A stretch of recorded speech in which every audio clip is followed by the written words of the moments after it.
सर्वात मोठी बातमी निवडणूक 2024 मध्ये कोण बाजी मारणार याची चर्चा रंगली आहे. प्रत्येक जण त्यांचा अंदाज मांडत आहे. घोडा आणि मैदान आता जवळ आहे. 4 जून रोजी निवडणुकीचा निकाल लागेल.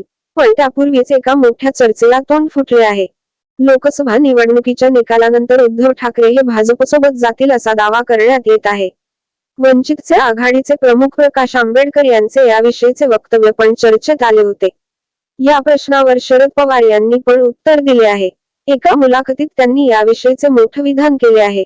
इंडिया आघाडी लोकसभा निवडणुकीत मोठी मुसंडी मारणार असल्याचा दावा ते करत आहेत.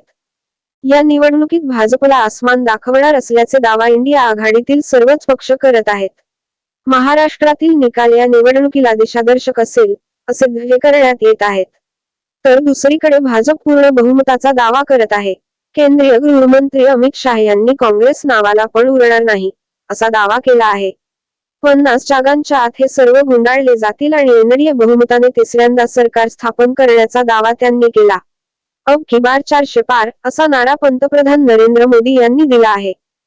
लोकसभेच्या निकालानंतर कुठला पक्ष भाजपासोबत जाईल हे मी सांगू शकत नसल्याचे शरद पवार यांनी या मुलाखतीत सांगितले. पण सध्या महाराष्ट्रात जशी परिस्थिती आली आहे तशी परिस्थिती ओढावल्यास समविचारी पक्षांची मोठ बांधण्यात येईल.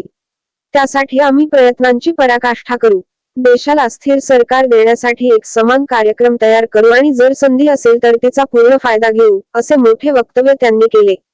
म्हणजे केंद्रात समविचारी पक्षांचे सरकार स्थापन करण्याचा प्रयत्न करण्यात येईल हे त्यांनी स्पष्ट केले. लोकसभा निवडणुकीनंतर देशातील आणि राज्यातील समीकरण बदलतील. सत्तेच्या सारीपाटावरील चित्र वेगळं असेल. अनेक जण दिशा बदलतील असा दावा करण्यात येत आहे.